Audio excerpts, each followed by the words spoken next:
तुम्हाला तुमच्या computer skills upgrade करायच्या आहे? दिशा कम्प्युटर इन्स्टिट्यूट घेऊन आले आहेत महा डिस्काउंट ऑफर। आता कोणताही कोर्स करा फक्त 1800 रुपयांमध्ये। राहणार मौत, तालुका सांगोला, जिल्हा सोलापूर। हे सचिन बंडगर जे होते ते या हाक्यासोबत 5-7 वर्षांपासून ड्रायव्हर म्हणून काम करायचे। त्याचा सोशल मीडिया पण ते सचिन बंडगर सगळा हे करत होते, हँडल करत होते। त्या सोशल मीडिया सांभाळणं, ड्रायव्हर की सांभाळणं याचा 2 वर्षाचा जो पगार आहे तो या हाक्यानी त्यांना दिला नाही। उलट त्यांच्या भावाला फोन करून काहीतरी मला Y+ सुरक्षा आहे, मी तुझ्यावर केस करेल अशी त्यांनी धमकीसुद्धा त्या परिवाराला दिल्याचं मला स्वतः सचिन बंडगर यांनी व्हॉट्सअपवर सांगितलेलं आहे।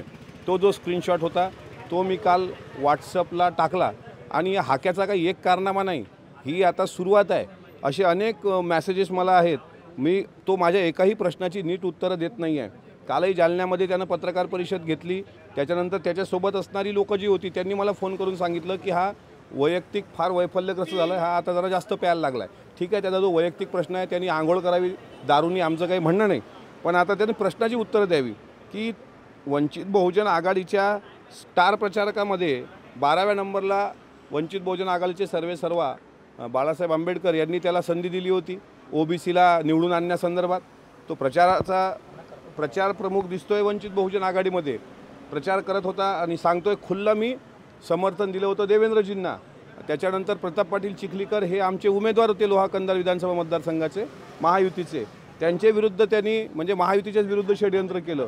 भोकर विधानसभा मतदारसंघाबद्दल तर स्वतः ॲडव्होकेट कुंटे यांनी त्या पद्धतीनं पत्रकार परिषद घेऊन सगळी मांडणी केलेली आहे, त्याच्यावर काही तो बोलायला तयार नाही। फक्त हा हाक्या जो आहे हा आता त्या लोकांना धमक्या द्यायला लागला आहे, अनेकांना त्यांनी धमक्या दिल्या। त्याच्या कॉम्प्लेक्समध्ये राहणाऱ्या एका त्यांच्या मित्रालासुद्धा त्यांनी धमक्या, बहिणीला धमक्या द्यायला समजतंय। हाक्या, तुला वाटत असेल की तू सगळं आकाश कवेत घेऊन फिरतोय, पण तू लक्षात ठेव तुझ्यावर जे काही आर्थिक शोषणाचे आरोप, आर्थिक जे काही तू तडजोड केलेली आहे, हे जर होत असतील मॅनेज उमेदवार करून तू जर करत असेल त्याची उत्तरं दे। आणि याच्या व्यतिरिक्त तू जर त्यांच्या परिवाराला धमक्या देत असशील तर त्यांच्यासोबत राष्ट्रवादी काँग्रेस पक्ष खंबीर आहे। त्यांच्या केसाला हात लावणं तर दूर, तुझे जे नकली केस आहेत तेच तुला काढून लोकांना दाखवावे लागतील की मी किती नकली माणूस आहे। त्याच्यामुळे हाक्याचे असे अनेक हे आहेत। राज्य मागास आयोगाचं पद जे त्यांनी बेकायदेशीर मिळवलं आहे त्याचेसुद्धा अनेक प्रूफ आता समोर यायला लागलेत। ते राज्य मागास आयोगाचं तर मी स्वतः आता विधिमंडळामध्ये तसा प्रश्न आता या अधिवेशनामध्ये उपस्थित करून सरकारला त्याबाबत विचारणार आहे। त्याच्यामुळे हाक्यासारख्या बेअक्कल, निर्लज्ज आणि 1 नंबरच्या कमीनाला आता उत्तर त्याला त्याच्याच भाषेत द्यावं लागतं। सभ्यता काही फक्त आम्हीच जन्माला घेऊन आलेलो नाही आहे की आम्हीच सभ्यतेनं बोललं पाहिजे। जरी आम्ही वरिष्ठ सभागृहाचे सदस्य आहे तर तुला काय मोकाट सूट दिली काय बोलायची? तू काही पण बोलणार, तू आम्हाला म्हणणार माकड तोंड्या, तुझंच तोंड बघ, तू माकडासारखा आहे। तू आम्हाला शाब्दिक तू छल केल्यापेक्षा, शिव्याश्राप दिल्यापेक्षा राज्य मागास आयोगाचं मिळवलेलं पद, त्याचप्रमाणे तुझ्या कामावर असणाऱ्या ड्रायव्हरची थांबवलेली सॅलरी, अनेक पक्षात तू केलेल्या तडजोडी याचं उत्तर दे। बाकी अजितदादा पवार जे अर्थमंत्री आहेत त्यांनी कोण्या खात्यात काय काय निधीची तरतूद केली त्याचं उत्तर द्यायला आम्ही तयार आहोत। आम्ही त्या पक्षाचे कार्यकर्तेच आहोत, त्या पक्षाचा मी आमदार आहे। आदरणीय अजितदादांनी वेगवेगळ्या समूहाकरता काय काय केलं हे आम्हाला सांगायचं, ते तुझ्यासारख्या रिकामचोटाला सांगावं हे कशा करता? तू ये अभ्यास करून बोल आणि माझा अभ्यास काढू नको। तुझ्यापेक्षा 2 पानं शिल्लकच वाचलेली आहेत मी, फक्त तुझ्यासारख्या नकली डिग्र्या घेऊन फर्ग्युसन कॉलेज आणि राज्य मागास आयोगावर गेलो नाही। तुला काहीतरी तुकडा पाहिजे म्हणून तू भुंकतोय आणि अचानक भुंकतोय। त्याला जर लाज वाटत असेल ना, आज स्वर्गीय गोपीनाथराव मुंडे यांची पुण्यतिथी आहे, समाधीवर जाऊन नाक घासावं त्यांनी की OBCचं नेतृत्व कसं असतं ते मुंडे साहेबांकडून शिकलं पाहिजे। पण हा जो भुंकत सुटला आहे, असे भुंकणारे भरपूर भेटलेत आम्हाला। त्याच्यामुळे यांनी याची अवकात बघावी आणि नंतर दुसऱ्यावर खालच्या पातळीवर बोलण्याचं हे करावं, नाही तर त्याचे दात त्याच्यात नरड्यात घसे घालायचे हे आम्हाला चांगल्या पद्धतीने माहीत आहे। तो OBCचा नेता कधीपासून झाला याचं एका प्रश्नाचं उत्तर दे म्हणा, बाकी आम्ही तुला कोणताच प्रश्न विचारणार नाही।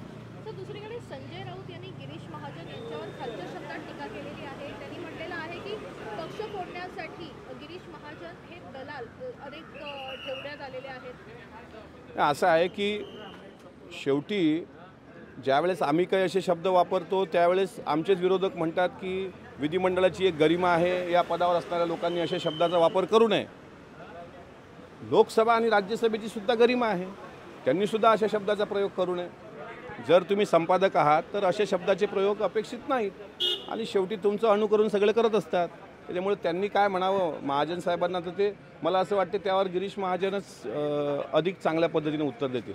त्याचबरोबर नागालँडमधली जे तुमच्याकडचे 7 आमदार होते ते सत्ताधारी पक्षामध्ये सामील झाले आहेत, त्यामुळं राष्ट्रीय पक्षाचा दर्जा जो आहे तुमच्या पक्षाचा तो आता मिळू शकणार नाही आहे. त्या संदर्भात आज संध्याकाळी त्या संदर्भात देवगिरीवर, मंगळवार आहे आज, त्या संदर्भात विचारमंथन होणार आहे की हे 7ही आमदार सत्तेसोबत तिथे गेली त्याच्या मागची कारणं काय. स्वतः अजितदादांनी त्याबद्दल सांगितलं की त्या सगळ्या संदर्भात माहिती घेतल्या जाईल आणि पुढील कारवाई करण्यात येईल. राष्ट्रीय पक्षाच्या मान्यतेच्या संदर्भात सुद्धा आज संध्याकाळी तसं मंथन होईल आणि आमचा प्रयत्न आहे, आता स्थानिक स्वराज्य संस्था आहेत, पक्ष जास्तीत जास्त वाढला पाहिजे, मात्र यांची जाण्याची कारणं काय आहेत ते एकदा आमच्यासमोरही संध्याकाळी पक्षाचे प्रांताध्यक्ष आणि राष्ट्रीय अध्यक्ष सांगतीलच.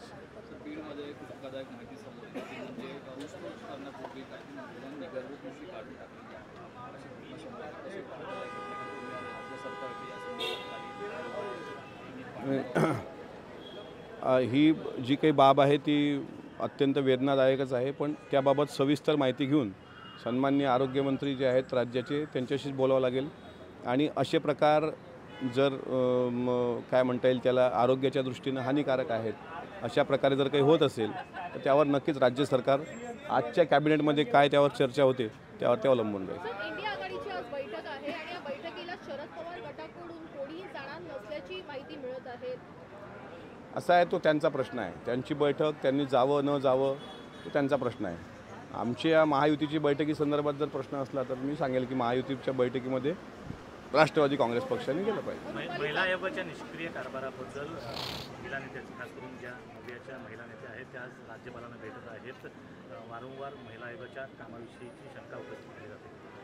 नाही, त्यांच्या मनात जर काही शंका असेल तर त्यांना भेटण्याचा संविधानिक अधिकार आहे, पण राज्य महिला आयोगाने जागोजागी राज्य महिला आयोग आपल्या दारी अशाही संकल्पना संपूर्ण राज्यभर राबवल्या.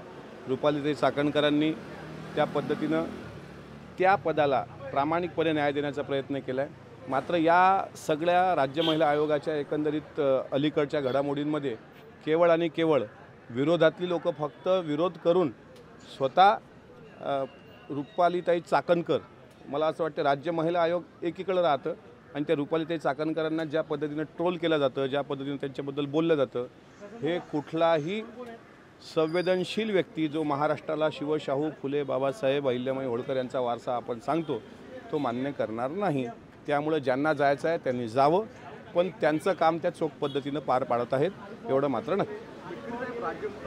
महायुतीतले मित्रपक्ष नाराज आहेत रुपाली चाकणकरांच्या कारभारावर. शिवसेना आणि भाजपचे आता सूर येतं की बाबा त्यांच्याकडे 2-2 पदे आयोगाला काही दिलं जातील. शेवटी आदरणीय अजितदादा राष्ट्रीय अध्यक्ष आहेत पक्षाचे, मुख्यमंत्री दोन्ही उपमुख्यमंत्री त्यावर चर्चा करून अंतिम निर्णय घेतील.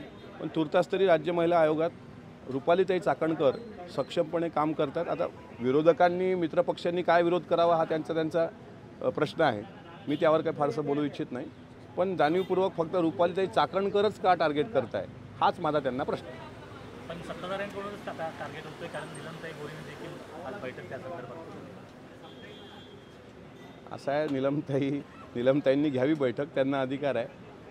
पण मला असं वाटतं याच्यावर वरिष्ठ नेते अधिक बोलतील. मला त्यात बोलून काही वेगळा मेसेज द्यायचा नाही. मला तुमच्या कम्प्युटर स्किल्स अपग्रेड करायच्या आहे? दिशा कम्प्युटर इन्स्टिट्यूट घेऊन आले आहेत महा डिस्काउंट ऑफर. आता कोणताही कोर्स करा फक्त 1800 रुपयांमध्ये.